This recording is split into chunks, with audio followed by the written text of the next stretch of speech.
नमस्ते दोस्तों, स्वागत है आप सभी का मेरे चैनल में।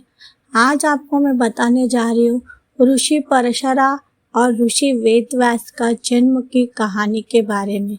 दोस्तों, आप सभी को ये मेरा वीडियो कैसे लगा मुझे कमेंट्स में ज़रूर बताइए और साथ ही साथ मेरे चैनल को लाइक और सब्सक्राइब करना ना भूलें।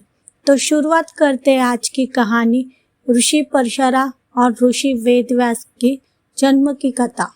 ऋषि परशरा जो ऋषि वशिष्ठ जी के पौत्र और शक्ति ऋषि के पुत्र थे, जब विवाह हुआ तब उन्हें पता चला कि उसके पिता की दूसरी जाति के लोगों ने बेरहमी से हत्या कर दी थी।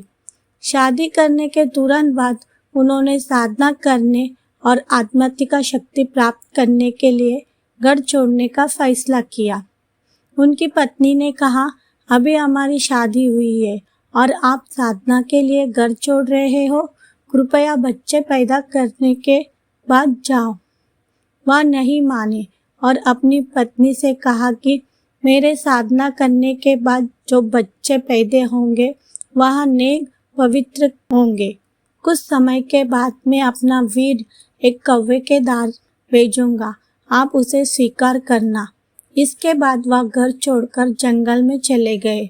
वह उन्होंने 1 वर्ष तक साधना की और सिद्धियां प्राप्त की। फिर अपना वीर निकालकर एक पीपल के पत्ते पर भस्म कर दिया। अपनी आध्यात्मिक शक्ति द्वारा वीर की रक्षा की और एक कौवे को अपनी पत्नी को देने के लिए दिया और एक तारापत्र पर विवरण लिखा। कौवा उसे ले गया और उड़ गया। नदी पार करने पर दूसरे कौवे ने देखा और यह सोचकर उस कौवे पर हमला कर दिया कि वह अपनी चोंच में मांस का टुकड़ा लिए हुए है। इस हाथापाई में पत्ते में लिपटा वीर नदी में गिर गया और एक मछली ने उसे खा लिया।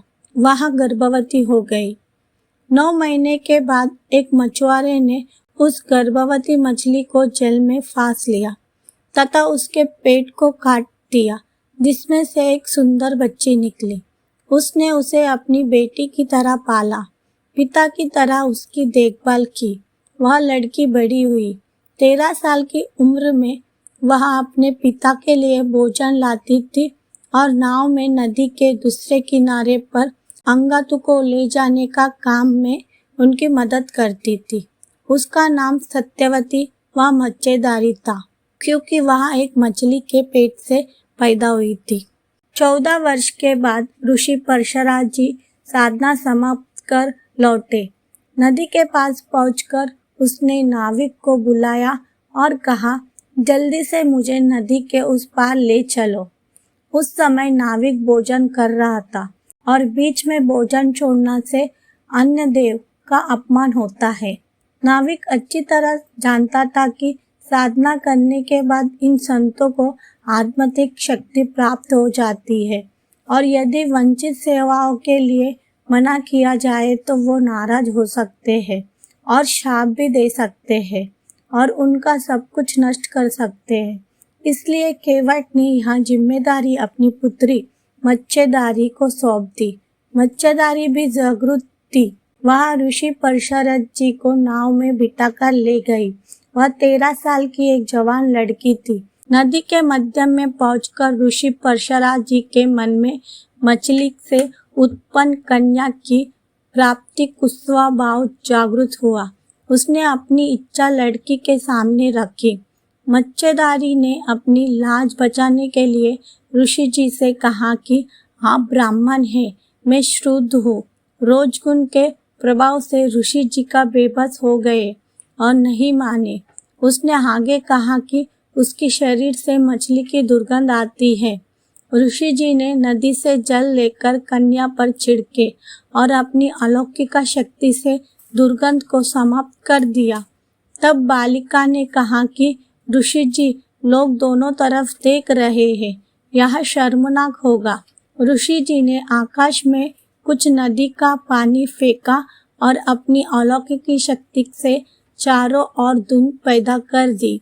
लड़की के यहाँ कहने के बावजूद वह एक मछली से पैदा हुई है उसने अपनी बेटी के साथ अपनी इच्छा पूरी की। ऋषि जी भली भांति जानते थे कि कौवे के द्वारा भेजे गए मंत्र द्वारा रक्षित उनका वीर नदी में गिर गया था और एक मछली ने खा लिया था। फिर भी उन्होंने सब कुछ अनसुना कर दिया। घर वापसी आकर लड़की ने अपनी पालक माँ को पूरी घटना से अवगत करवाया। उसकी माँ ने अपनी पति को सारी बात बताई। मच्छरदारी ने बताया कि ऋषि का नाम परशुराम था, जो ऋषि वशिष्ठ के पौत्र थे।